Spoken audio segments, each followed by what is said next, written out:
अस्सलाम वालेकुम नाजरीन, आप देख रहे हैं JN न्यूज़ और मैं हूं आपकी होस्ट रुबीना चौधरी। सबसे पहले नजर डालते हैं आज की अहम खबरों पर।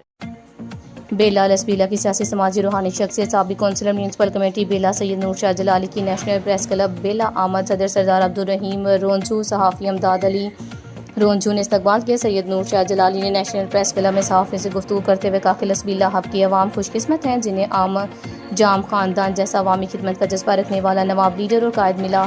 सैयद नूर शाह जलाली ने कहा कि हम अपने महबूब शफीक नवाब, वफाकी वज़ीर तजारत नवाब जाम कमाल खान, आलियानी नौजवान लीडर, पार्लिमानी सेक्रेटरी सियाहत सकाफत नवाबजादा मीर ज़रीन खान मक्सी को खराज तहसीन पेश और साबिक chairman municipal committee Bela Syed Shahid Jan Shah, vice chairman Mir Mubashar Aziz Khosa, councillor Tariq Ali Baloch, councillor Mohammad Ali Baloch का शुक्रिया अदा करते हैं जिन्होंने पीर महिउद्दीन दरगाह की मुरम्मत और शादी हाल के लिए खतीर रकम रखी। इन्होंने कहा कि जाम आफलस बीला जाम कमाल खान की अवाम दोस्ती तरक्की पसंदाना सोच पर हमारे शहर बीला समेत मुख्तलिफ गाँव यूसीज में करोड़ों रुपए के तरक्याती प्रोजेक्ट जारी हैं। सैयद नूर शाह जलाली ने कहा कि अवाम को चाहिए कि हमारे नवाब जाम कमाल खान के हाथ मजबूत करके अपनी जनरेशन का मुस्तकबिल संवारें।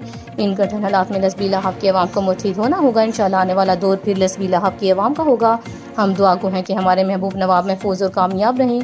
सैयद नूर शाह जलाली ने मजीद कहा कि जाम ऑफ लसबीला के दौर वजारत आला में मैका प्रोजेक्ट से बेला बाईपास बनने से ज़मींदारों के ज़मीनी मुआवजा अदा करने के लिए हम वफाकी वज़ीर तजारत नवाब जाम खान से मुतालबा करते हैं कि इस वक्त बेला के ज़मींदार बिजली की बंदिश और फिर टमाटर के रेट ना होने से कर्जों तले दब गए हैं।